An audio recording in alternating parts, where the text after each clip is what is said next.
Well,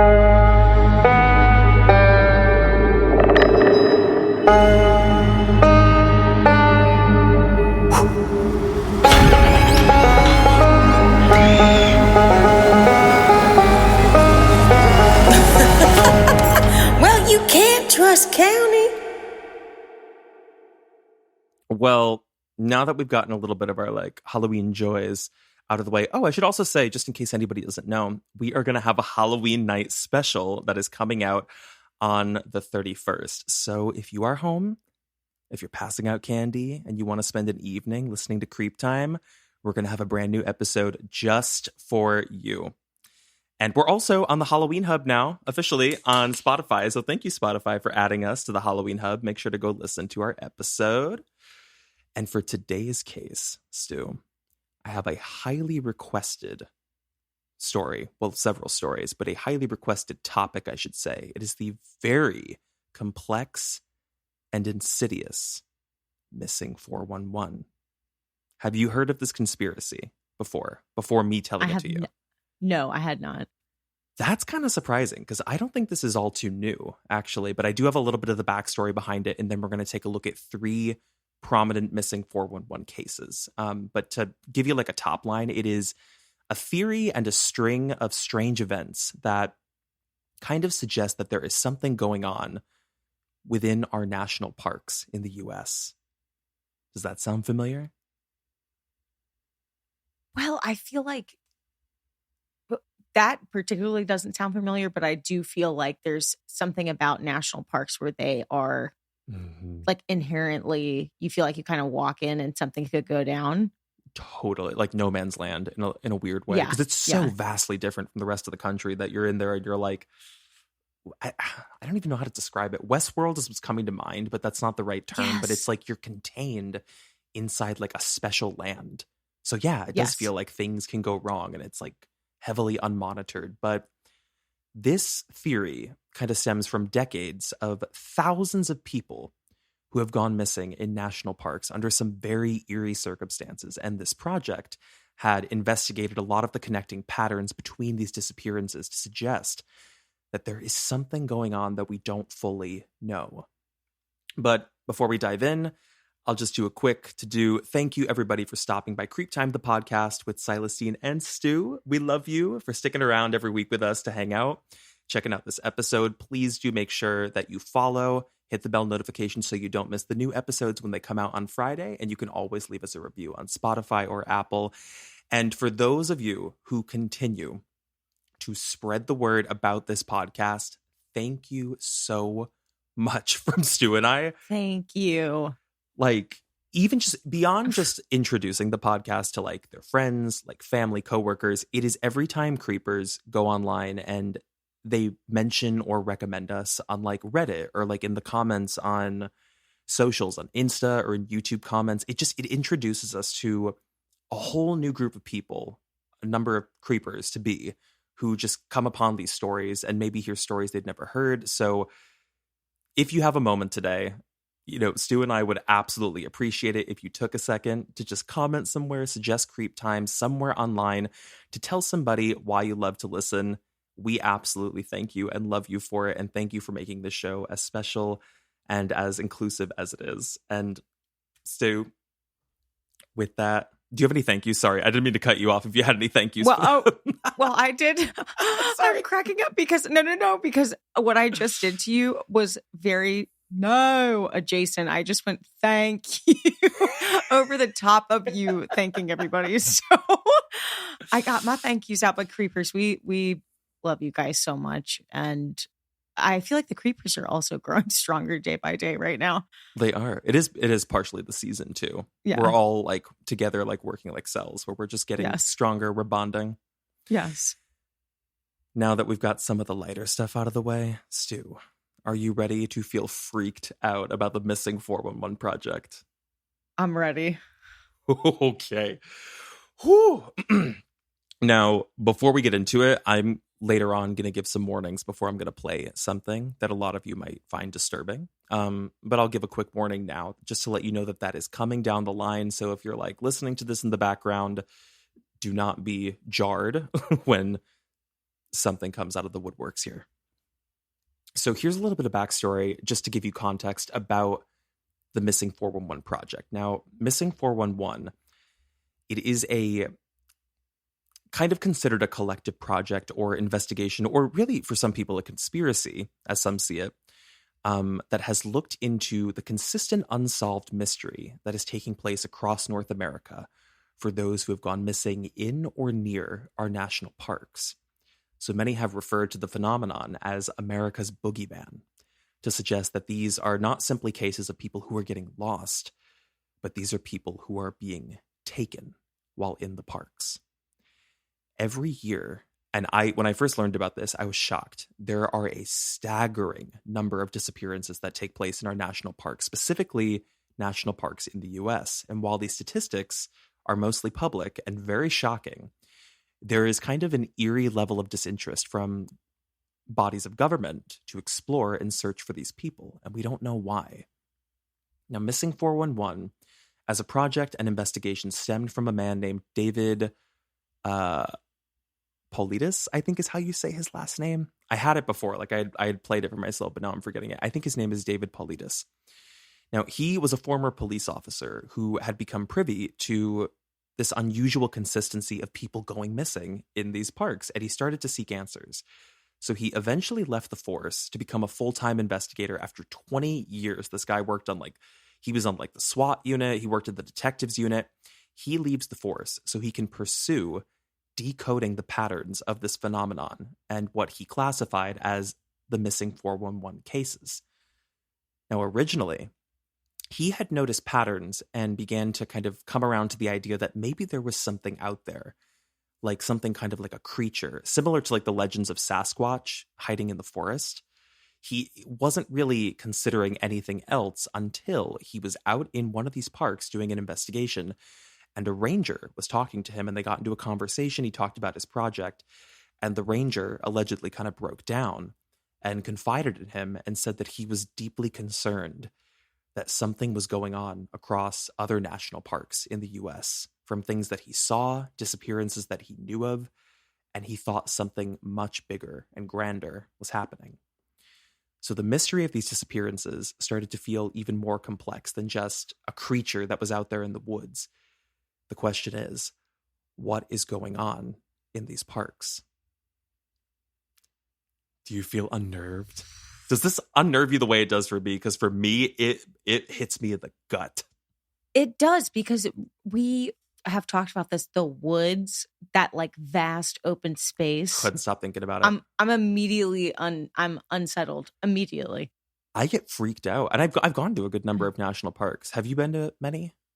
I have. I recently went to Yellowstone, and when you just get up far enough up in the mountain and you're looking out over everything, and you're just how is this? How are all of these people are coming in here and moving in and out, and yet I don't see anybody? It's weird. It's a weird feeling to look into, almost, when I think of a forest from a high elevation looking out, it's like an abyss of nothing, but you have this inherent feeling and knowledge that there's so much lurking beneath the trees. That's unsettling. It's just the same thing of the ocean, really. I was just going to say that. I was just going to say it's like something the ocean. Is not right. Something is not wrong, or something is quite wrong. Something is hella wrong. That's Miss Clavel. Something is hella wrong. Mama. But it's freaky. It's really, really freaky. And the more I really think about it, I've had experiences in national parks where you can feel a sense of unease, or you almost feel like you're being watched. And last time I went to a national park, it was the Sequoia National Forest, and Bryce he was with us, and he was really insistent on trying to go off the trail. I can't tell you of a quicker way to make me hate you. I can't tell you of a quicker way for me to want to cut you off and then cut you up. Going off trail, not something in my book that I want to be doing. Not interested. When have you ever heard of it going right? that was the thing. I was like, so I was kind of passively like Bryce, what are we looking for? Like, what are we doing out here? And he wanted to like really see like wildlife because he knew wildlife wouldn't be near the trails because that's where people are and they get scared. And I'm like, I don't want to see a bear in the wild. I don't have interest in that. Have you ever seen a bear or a moose like in person? up close? Yeah. Oh yeah. Yeah. I have to say, when I saw the bear, I was like, okay, bears are like, that's terrifying, but like amazing. When I saw a damn moose, I about fainted. I was like, that is prehistoric. Like they're huge. How is that they're a real? So they're big, huge, and they're like so like slow moving. Like it honestly looked like a animatronic to me. I was like, what is that? That's crazy. Like, eerily unpredictable too. Like they're so slow and like passive, but like at any second you feel like they could just sprint or buck. Like they're crazy. 100%. It's really, I was getting more and more anxious as like we were going deep off the trail, like trekking through like unpaved trails and grass. Like we were in the woods out in the sticks. And I was like, Bryce, we're going really far. I don't know if we should keep going. And he just kept pressing on and being really stubborn. And I had to be a bitch. And I, in front of everybody, in front of the whole group, I put my foot down and I said, I don't want to do this anymore. I made everybody go back. Hold on, let me mark down the time. I'm going back and I'm busting open my Monster Mix trail mix from Target and I'm relaxing on the trail. That's the other problem. We had a bunch of food on us. When you're hiking that deep and you're getting close, we had no bear protection. I bought bear mace for everybody in my family because I'm that paranoid about bears. We had no bear spray. They didn't even know like what to do when like you see a black bear versus a brown bear. Granted, there are no grizzlies near the sequoias, but you could run into a black bear for sure. And we had food on us. And I'm like, we are walking targets and you are seeking them out. It was so irritating. Bryce, if you're ever listening to this, you rotten bitch. Anyway, the missing 411. Why do I feel like Bryce is just sitting on the other end, just stoic? We're like, probably rotten. She's just sitting there like. He never listens to the podcast. The one time he did listen was the time I was like talking about him, and not in a great way, because I was like, he won't let me do this. So, but he did end up letting me do it, which was to see room 1046 in Kansas City. Oh, yes. Yes. Yeah. Which was so scary. I never got the breakdown from you. Was he as freaked as you thought he would be? He did not have full context as to what went down there because he had never listened to the episode and he did not want to know. He just knew something dark went down in that hotel. So when I, was in the Power and Light District and we literally saw the hotel president, I got a jolt of like panic and excitement because like you're just so close to like, I don't know, it's tangible, it's real. Went in, snuck up to the 10th floor, probably illegal, and was scouring the hallways, and you can just feel like a weird presence. And I went down to the front desk and I was trying to play it coy and I'm like, hi, so I'm just curious, do people ever talk about the 10th floor in room 1046? And she goes, I kid you not, she's like, you mean the room where someone died? And I was like, yes. And she was like, all the time. She goes, I don't want to hear it because I work here. And I was like, what do they say? And she was like, people see him. And I was like, that was when Bryce was like, we have to go. Thank you so much. Have a great night. Exit. Good night. We went straight out and got some barbecue, honey. Good on her for not having ever had that come across her desk. Like not being curious enough to read the actual story. I mean, I think she loosely knew. She knows the top line, like somebody died. But when if you got into like the nitty gritty of the details of room 1046, that it's such a gnarly case. Like it would affect you in the workplace, I would imagine. Mm-hmm. And then we got lost because we like got off on the wrong floor. It was eerie. That's enough. I know. All right, let me get back on track with Missing 411. So now that you have a little bit of backstory about like Missing 411 is a collective of cases or disappearances that fall within this bucket. So what exactly qualifies or classifies something to be a Missing 411 case? Now, the first breakdown of the theory talks about clusters, which I thought was really interesting. The Missing 411 cases seem to be connected to a series of clustered areas in North America, which are considered hot zones for where the majority of these disappearances are currently occurring. In his project, he eventually was able to identify something like 52 clusters. These are known clusters in North America where you can basically make up the map of the majority, if not all, of the Missing 411 cases. The other 11 factors that would constitute a case are national parks, while not all cases or clusters are in national parks. The vast majority of these disappearances are concentrated to them. This also includes points that are consistent in every case, like high elevation changes, cases taking place or disappearances taking place near a body of water, near berry shrubs or boulder fields or swamps. And what is also included in this bucket for those who are found and are still part of a Missing 411 case criteria is that if they are recovered alive, they seem to have no memory of their disappearance or where they went, which is really interesting. Like, they're often also found without clothing, or parts of their clothing are missing and they can't explain it.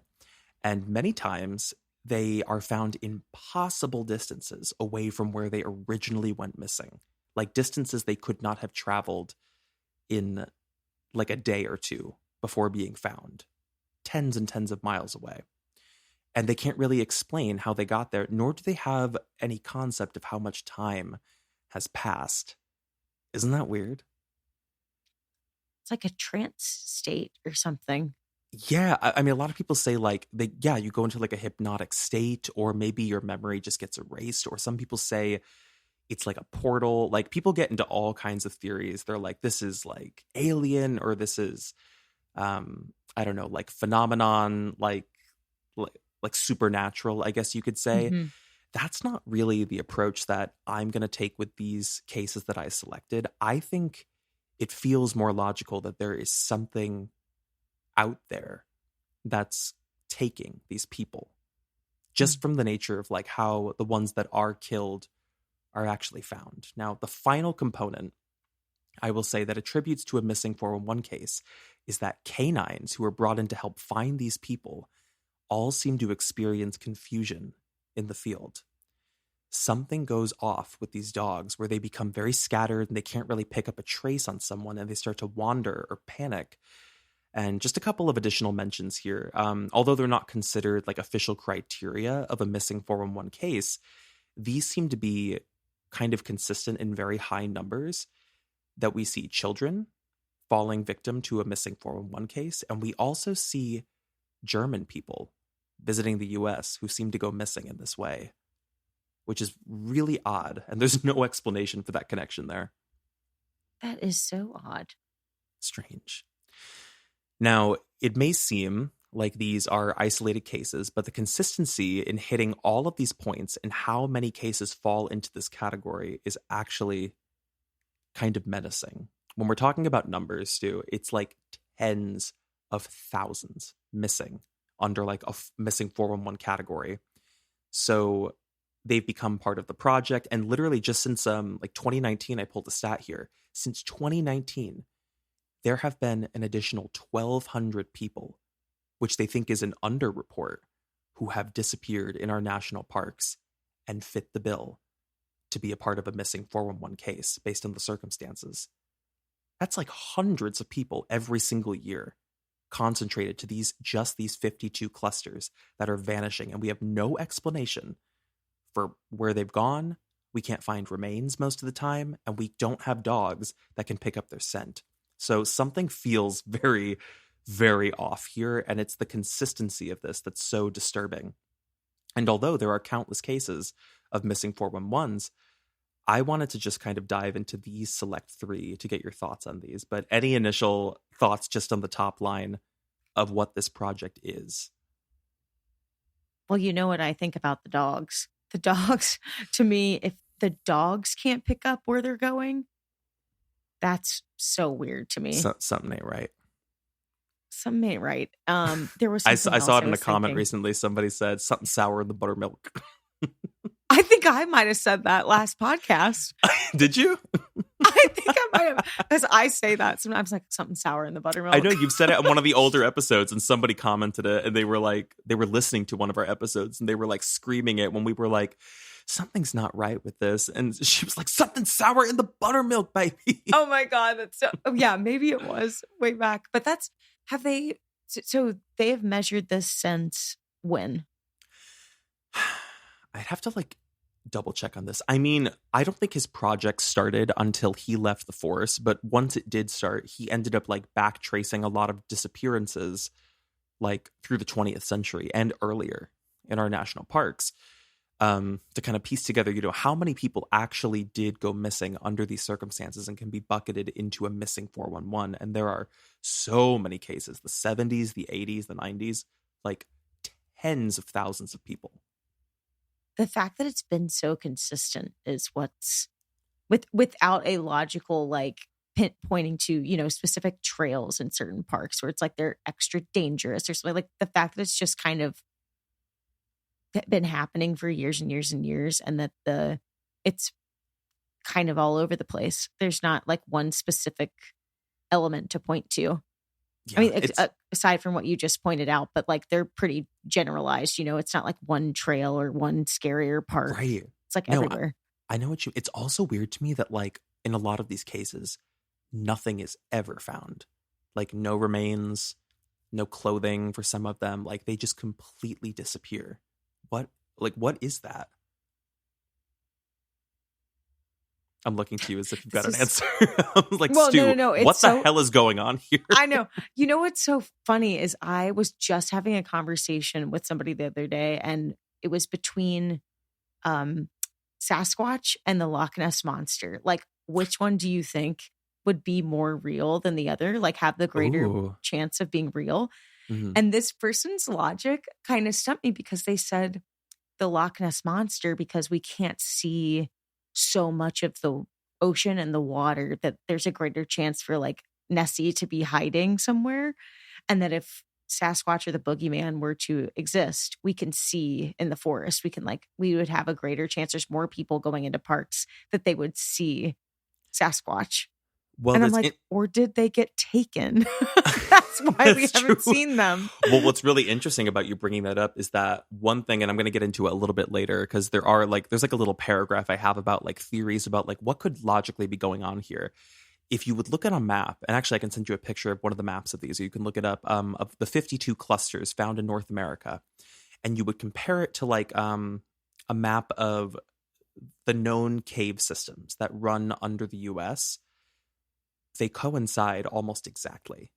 So a lot of the logic here kind of ties back the disappearances to these caves, in that if people are going missing in these hot zones, these hot spots in our national parks, and most of these are entryways to these cave systems, the logical assumption is that people are getting taken into the caves. The question, or they're just wandering in and getting lost.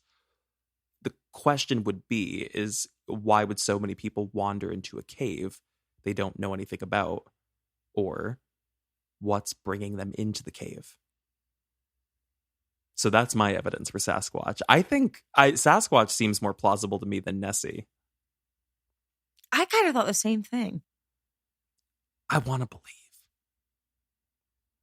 I also think a cave is very similar to an ocean. I mean, it's so dark, and we've barely scratched the surface of all the caves in the world. Absolutely. Yeah.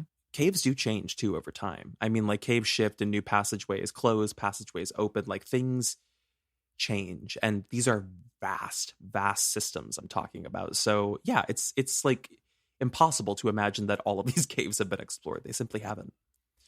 Now, should I get into a couple of these cases? Yes. Okay. Does this make you think twice before I do this, about going to a national park again? Is this going to put all trips off the table? I have to say I loved going to Yellowstone, but She loves the scary spot. I do, but by the end of it, like we got so close to like grizzlies, moose, bison. At one point we were driving our car and there was just bison like literally next to our car as we're going. And I'm like, Mm-mm. the fact that these massive creatures are out here and there's people that actively, sorry, Bryce, but like go there and camp for days and days and days and kind of start to feel acclimated enough to be able to take risks and I'm sure go into caves and like want to explore more. I mean, it's just Grizzlies is crazy. Like I being know. around in grizzly land, no way could I ever camp. Because like, first of all, you're going to have food on you. I mean, you have to eat. You're going to be camping. And like grizzlies will come in the middle of the night. They will like wreck up your campsite looking for food. And if you're just in the way or you become food, that's your problem. Like, and there's nothing you can do. It's not like a brown bear or a black bear where you can either play dead or you can jump up and try to scare them. Grizzlies do not care. They're not intimidated. No. Unless you have bear spray. It's like the great white shark of the woods. Ooh, what a great way to put it. The great white of the woods. That's me when I haven't gotten a tan. I'm wandering through the sequoias. I was trying to think of the joke. I was like, I know there's a joke there, and I don't. That's perfect. I have to suppress them sometimes. I'm like, I can't just be like a little bit machine over here. All right. So let us discuss one of the eeriest and most well-documented missing 411 cases, the story of Charles McCullar, which I had never heard of this disappearance, but this is freaky as hell. So I'm going to take you back to 1975, and Charles is an experienced hiker. He's 19 years old, and he would frequently go and camp in the wilderness, kind of like Blake. He is set for this 2-day trip where he is going to go to the Crater Lake National Park, which is located up in Oregon. Now, after day 3, Charles was never heard from, so people assumed, oh my God, like something really bad might have happened to him or he might be injured. So a search team went looking for him. And what's odd about this search effort is that the FBI gets themselves involved. And I didn't know this actually, but this is true. According to the FBI, at least at this time, they did not get involved in a case unless it was a kidnapping or it was a suspected foul play. So it was odd that they decided to involve themselves in this. Nobody really knows why. Because Charles at this point is just a missing person in a national park. So a few months would pass. The search is going on. They never found the guy until we reach October 1st, 1976. A backpack and some keys were discovered in the woods 12 miles away from where Charles was last known, like his last known location. So police took the lead and eventually they found the body of Charles McCullar. But something was very wrong with him. So they found his jeans sitting upright on a rock. And inside the jeans contained his legs and the lower half of his body only. So his shins, like his legs, were inside the pants, but they were snapped into bone fragments. And his socks were stuffed up inside the end of the jeans at the legs. They contained his broken foot bones. And something about the way his pants were positioned, it indicated that his pants were taken off like willingly. Like it wasn't like they were ripped off or anything. Like the belt was removed, the buttons were undone. There was a way they were able to determine that. Just 12 feet from the lower half of the body that was sitting upright in the jeans was the rest of the decomposing upper half of the body with no explanation for any of this. The remainder of Charles' clothing, including his shirt, jacket, the shoes, any of his gear, completely missing. Never found. But what also made this odd was the location of where the body was, because it was so remote and so far off this trail that the search efforts, they had originally tried to like go into this territory, but they couldn't even get up there with like snowmobiles. So they were like, there's feasibly no way that a man on foot could have gotten up like this icy side to a mountain. So why would we look there? To this day, there is no explanation for where the remainder of Charles' belongings went or what exactly happened to him in that national park. What are your initial thoughts on that story? Because that is some terrifying, terrifying stuff. So his body was like severed so in you're half. telling me severed in half and then placed up on a rock, half of it? Yes, but the bones that were inside the jeans snapped into shards. And when they found him, did it look like he had been like ripped, like, or just? It was like 2 years later. I mean, 76, he was so decomposed that it was just bones. Oh, right. Okay. Yeah. Oh my God. But clear, I mean, that looks like, that's like bodily manipulation. Like that was not just like an animal, you know, like that was something that did that. A person, I guess we'd assume. Yeah, or even if it was an animal at first, then somebody came and found him and like messed with it or something. Took his stuff. Up, like bones that are in jeans on like a rock. Yeah. Left a human like torso and skull 12 feet away. It's so freaky. So weird. Oh God. And it was on icy. He was on like an icy part of the trail. I think it was like, yeah, they said to get to this place, it was past like an icy part of the mountain. It was so high up in elevation, again, which is one of like the, you know, the boxes to check for a missing 411 case, that, yeah, it was definitely snowing. Like it was cold. And the only belongings I guess they really found were his backpack and his keys, which when those were first turned into police, that was how they were like, these belong to Charles. Like, this is our lead. We have to go look there. They initially, when they found the body, didn't know if it was him, but they eventually were able to determine this through dental records. Oh my God. I cannot imagine the moment where you realize, like, especially people like that are, if I'm assuming, you know, he's hiking off trail or whatever and up really, really high because maybe he's a thrill seeker or whatever. Mm-hmm. The moment that you're like, oh, this has gone dreadfully wrong and I'm about to potentially lose my life. And you're just like out in the vast wilderness like that. That's so scary to me. I know. There's a movie about that, isn't there? What am I thinking of? Into the Wild? Is that the movie? Well, I guess it's a little bit different, but similar concept of like a nomad who's like starving. He's living alone and it's like him journaling his last few like weeks of his life. Yeah, I think you're right. I always think of 27 or what is it? Solo?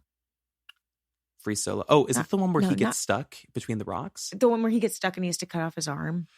Oh, I've never seen it. I've only heard of it. I haven't seen it either. But I'm so risk adverse. I could never. I hear that, honey. Thank you. Okay. He said, hell yeah, girl. He said, leave those mountain hikers up there. That sounded extra loud and fast tonight. He didn't even stop. He flew by just now. He was going 65 miles per hour in a residential. He said, CreepTime has upped my sales, so I can't even stop on this street anymore. I got to get to my next destination. He goes, I got to go make the rounds in Beverly Hills. Sorry. They tip. They tip, sis. Oh, my God. Okay, let me bring us back down and let me actually get into our next story, which I have known about this story for so long and I never connected it to a missing 411 case until I was just rereading it and I was like, oh yeah, this is Mount Rainier is a national park. But I knew this one solely because of like the sinister circumstances of like what happened during this climbing, the summit, I guess, of Mount Rainier. So let me get a bit into his story. This is Eric Lewis. So Eric Lewis, he disappeared off the slopes of Mount Rainier while he was with a group, and this took place in a very unusual way. It was on July 1st, 2010, and within the group, Eric was by far like the most experienced climber. Like he had done so many summits. He had specifically done the Mount Rainier summit 10 times prior to this. So while they're going up this route on the ledge of the mountain, he's with two other climbers. So all three of them are attached to each other because the weather's kind of picking up and visibility is starting to become compromised. So that's a common thing that you would do is you would attach a rope to yourself and to your partners so they don't lose each other. Now, the two climbing companions, we had Don Storm and Trevor Lane. They led the summit. So Eric was actually in the back. He is the last one attached to the rope. The weather is picking up. Visibility in the storm is getting a bit worse, but they continue to look back, they said, and they would check on him. They could see him. He was right behind them, like clearly visible the entire time. He's got like a bright jacket on. And then something chilling happened. Suddenly, in the middle of the snowstorm, this high elevation, they reached 13,000 feet, again, another box. The rope that was attached to Eric suddenly goes slack. And Don and Trevor feel it, and they look back, and they're kind of in like a state of like instant confusion because he's gone. Like he was just there and he's gone, and they start pulling the rope in towards them. To their description of the story, something, or presumably Eric, cut the rope in half. Now, there's no understandable reason for why Eric would have done that, because it is massively dangerous to disconnect yourself from the group when you're on a summit and there is, compromised visibility. So it seemed like something compelled him or forced him to cut through that rope, to cut himself free. So Don and Trevor, they went running back down in the direction because this had just happened. So they're like, surely Eric could not have gone far. Like there's just nowhere that he could run. It's an open side of a mountain. But in the span of seconds, he had somehow completely vanished out of their view from the mountain, and they had no explanation for it. So these two climbers, they panic. They start descending the mountain. They go down, and a search would eventually commence, I think, the same day as well as the following day, to look for Eric Lewis, who was never found. All they eventually found was his backpack and his harness, which, oddly enough, had no traceable footprints around it. But they did find the footprints of the other two hikers who were up there with him. To this day, there is no one who has ever found his body up on Mount Rainier, only ever that backpack and his harness, and I think his snow shovel. So whatever happened to Eric Lewis kind of remains a mystery, and why he cut that rope, we don't really know, but he quickly fell, with this being a national park, into the category of a missing 411 case. I almost wonder if he cut it because he could feel like something was like coming to get him, or... That was my thought too. I was like, the only reason he would... So here's like two scenarios in my mind. The only reason he would cut that rope is either if he sees a visible threat, like an animal or something that's coming to get him. But they would have assumed, like, you could hear each other. Like, they would have assumed he would have called out, like, heads up, look out, or something, or like, run. He never did. It was complete silence behind them. And then all of a sudden, they just instantly, like, get the, like the physical jolt. They're like, oh, wait, there's like nothing behind us anymore. Like, what's going on? They turn around. He's gone. Vanished. I also wonder if there's a possibility that the rope would have, like, potentially come undone or, like, had ripped. I don't know what the kind of rope is that hikers use, like, when they're going up a summit together, but from the picture I saw, it looked pretty damn durable. Like, you would have to intentionally cut through this thing with a knife. Okay. Because my other thought was maybe it came apart and then he couldn't see through the snow and then, like, lost his way. And then... Which I can see that too, but it's shocking to me that it was so instantaneous that they noticed he was gone, and they were like, oh my God, we got to go back down in the direction. Like, maybe he got stuck or something, or like he got hurt. They go back down there. They're calling out his name. No response, no visibility. The guy is just gone, which kind of led me to another theory where I was like, okay, if Eric cut that rope and it seemed intentional, did he have intentions to, like, go up there and, like, take his life? You know what I mean? Like, cut the rope and, like, die on the mountain. I was thinking that too. It's just odd that, like, if that's the case, where are his footprints and where is his body? Years have passed. They've never found that body. It's close to 10 years now. And also very odd if we do consider that he went up there to take his own life. Very odd to do that in the presence of other people. Most of the time they don't. I was going to say, I was like, it's usually like people isolating themselves. I don't know. Right. It's a very, very strange story. And it's also odd because when they did find his harness, his backpack, and his snow shovel, it almost looked, in the location where they found it, it was like a ravine. It looked like he had started to dig a little bit, which is something you would do if you were going to try to lay down like a tent for the night, like camp. So that also does not spell a story of somebody who tried to take their life, but it also tells me that after he disconnected from that rope, I think we can assume he was alive for a little bit, right? Right. I wonder, because he had done this so many times, that I don't know why you would do this, but maybe you get a little bit cocky and you're like, there's some part of the trail that I want to go explore on my own. And maybe he said, like, guys, I'm going to like cut myself off and like go look at this thing. And then is there a possibility they didn't hear him and he just did something really, silly and just went off on his own when he shouldn't have? That one doesn't track for me. So, I mean, I can see where your thinking is, but because he was so experienced and he was guiding this group, really. Oh, he was in the front? No. He wasn't leading. He was in the back, but he is like the most experienced. So it would seem illogical, if he was of sound mind, that he was going to like abandon these two, hikers who were doing the summit with him, and it's going to send them into peril. I just can't see him doing that. Like, I'm sure he would know how irresponsible that is. I can't see him doing it either. Just can't think of a logical explanation as to why he would cut it unless there was something coming to get him.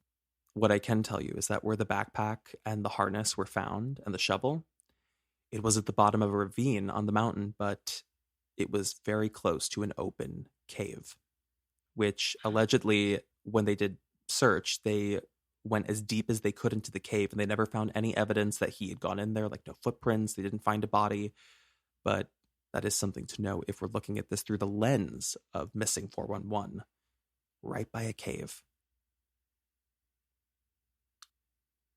Is the thought that potentially this like creature, if we're considering a creature of some sort, like uses cave routes to kind of like get around? Yes. Or could live in there? Okay. Yes.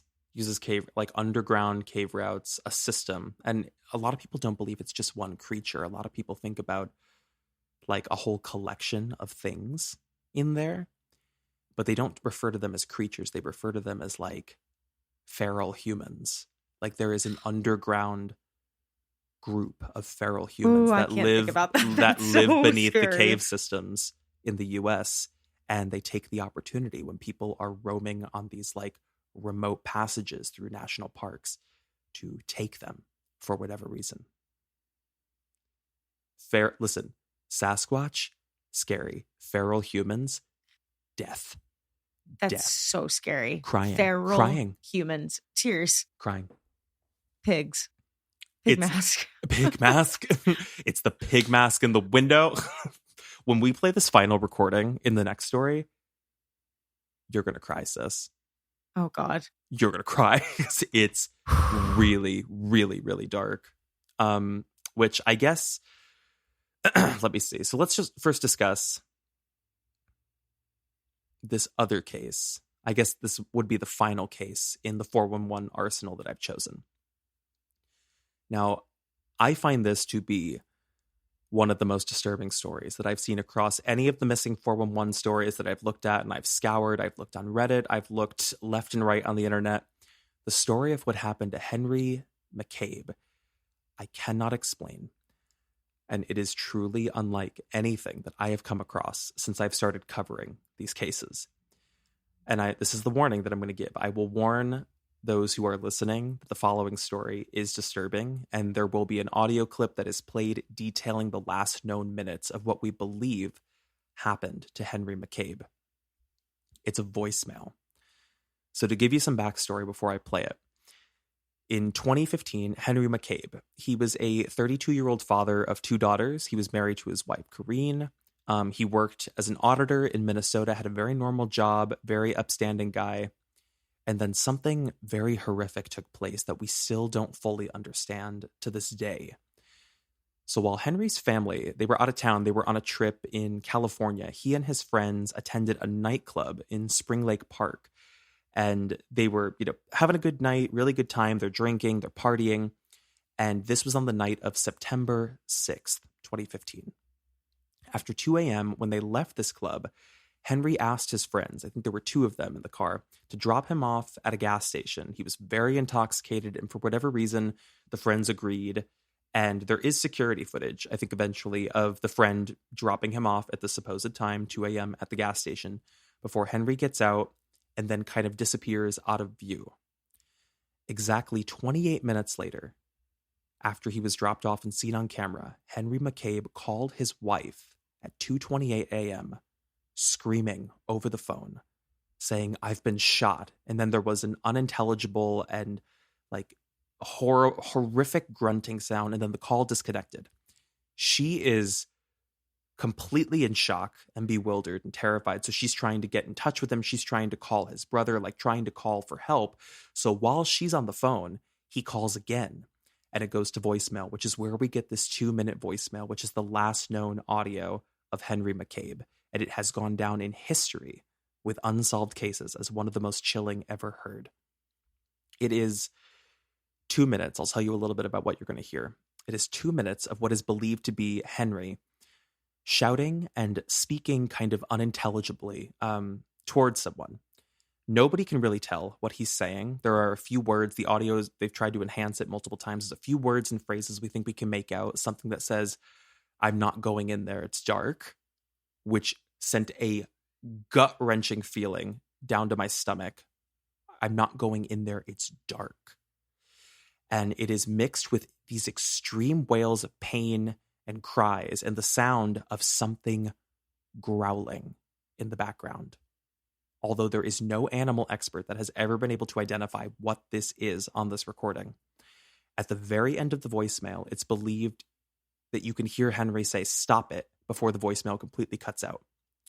Now, Henry's body was later found on November 2nd, and it was 4 miles away from that gas station in Rush Lake, a location that falls within one of the clusters of missing 411.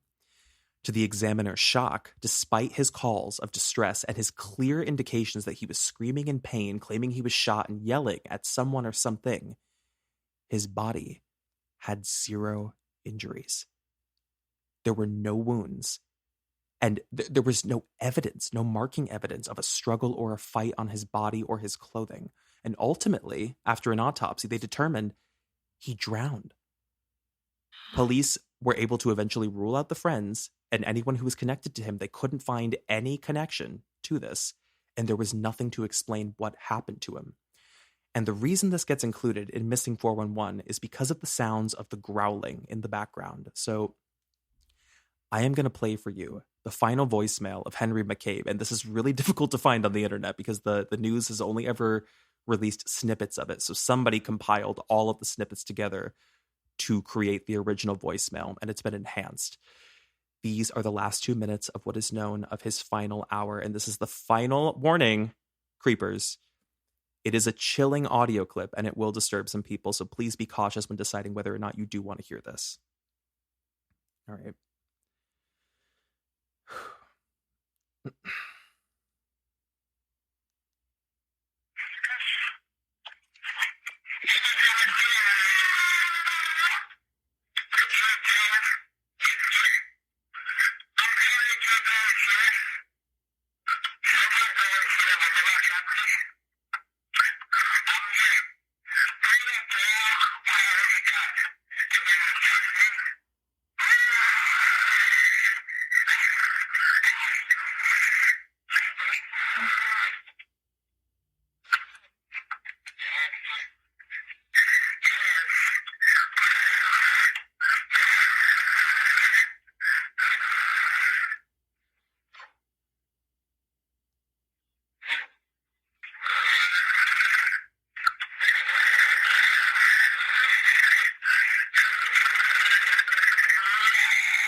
I'm shaking from that.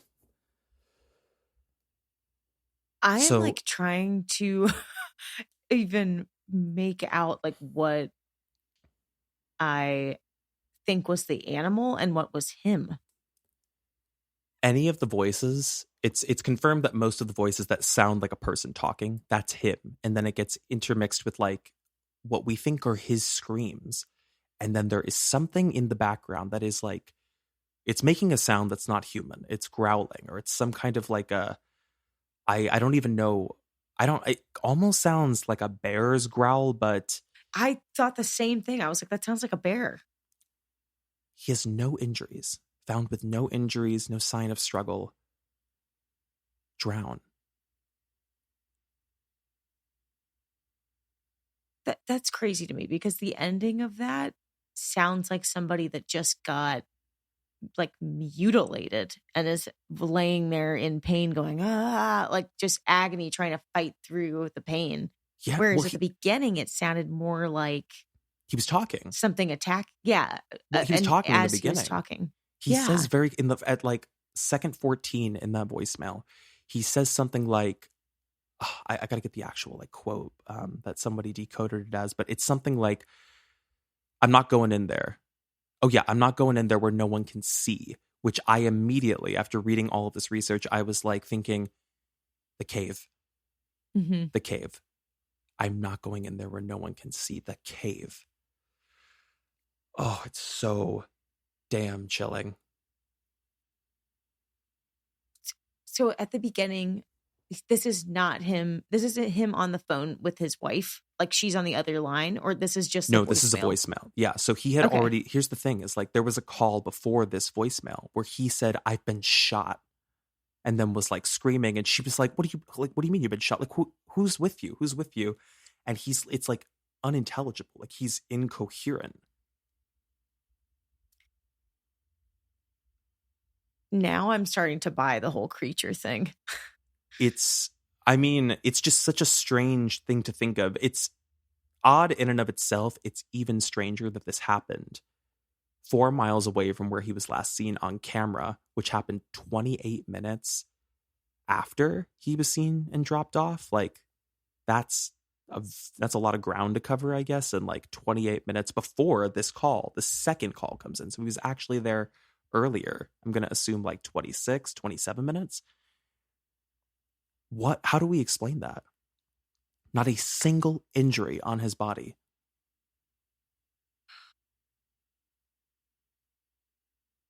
I'm trying to think.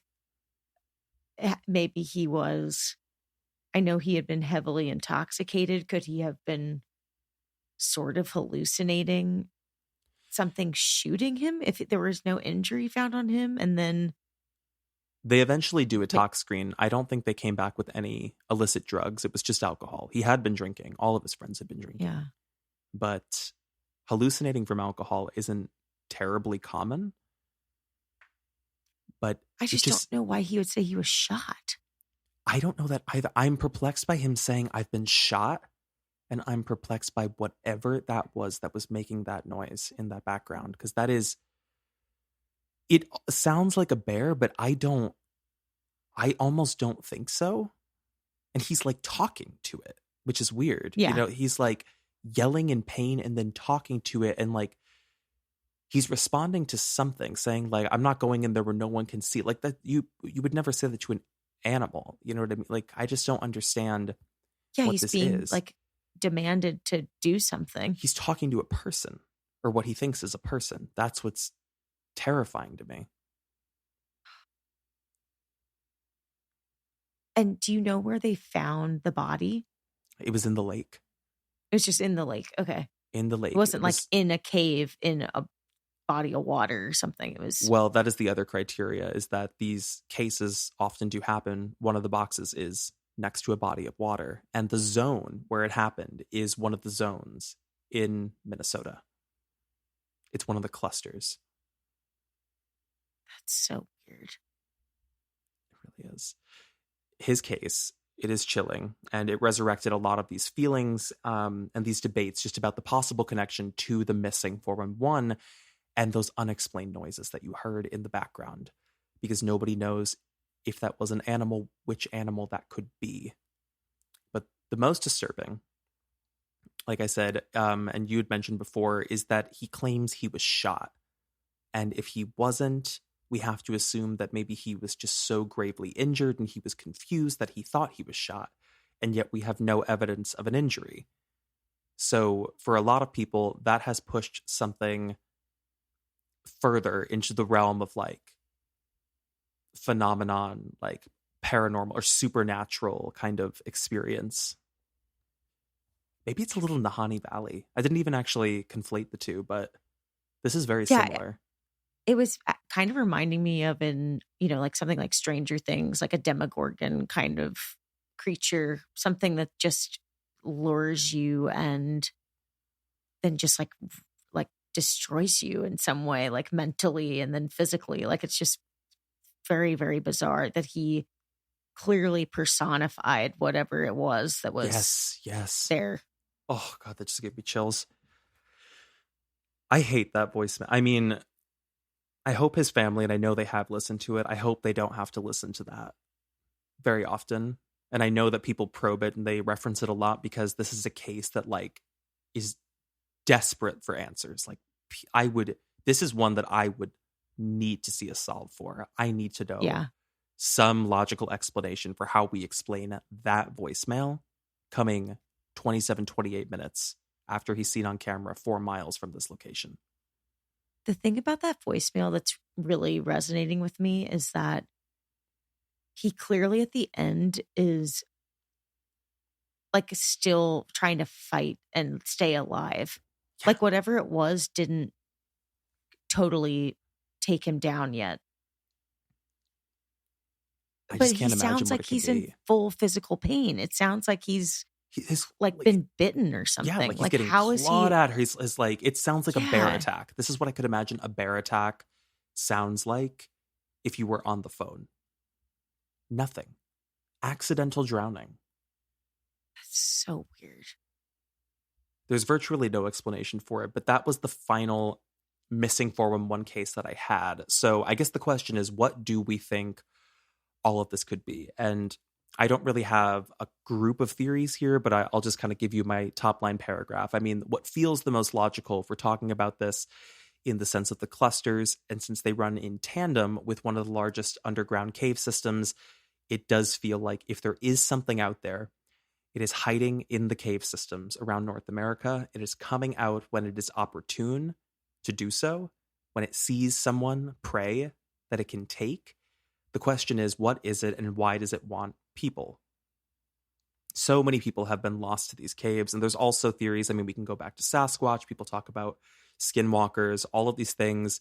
But for me, the most jarring is the thought of feral humans. I will not get over that. Ever. That will keep me away from national parks for life. If I like feral humans, the hills have eyes, get out. I'm telling you, that's a whole thing. Like growing up, like be careful. There's mountain men out there, not to gender deliverance box. Yeah, I know. I'm like, but you could do it to men. That's fine.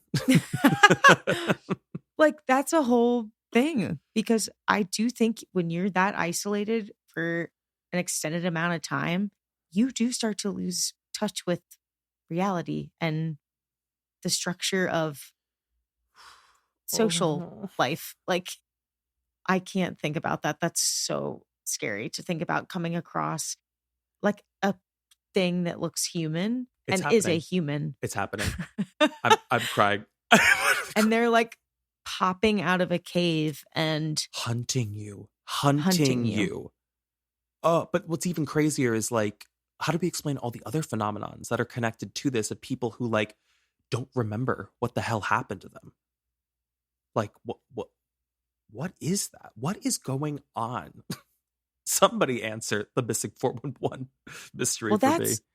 See, that's the part that also trips me up, is that humans have the capacity for like psychological warfare on other humans. So it's like, could part of that be some sort of weird psychology where you're like out in the parks long enough, you come into contact, like see it hunting you, and you're like, that's not a real thing. And then all of a sudden one day it just decides to like strike or something. That's so freaky. I was just thinking too, I was like, I know how people always have a conspiracy that the government knows about aliens or extraterrestrial life and they're like hiding it. What a dark and disturbing and harrowing thought to think about the government being aware of like a mass underground cave system of feral humans that they've been keeping contained. And that's why national parks exist with rangers to like keep the entrances regulated. Stop. If that's not a screenplay, it needs to be one. But like then we're just counting down the days until the rebellion, the uprising from the cave systems. You wouldn't see me again. You wouldn't see me again. I'd go really high up. I'd go to the Statue of Liberty. Yeah, 100%. Get me in that torch. Give me that basement torch. And get me in that torch.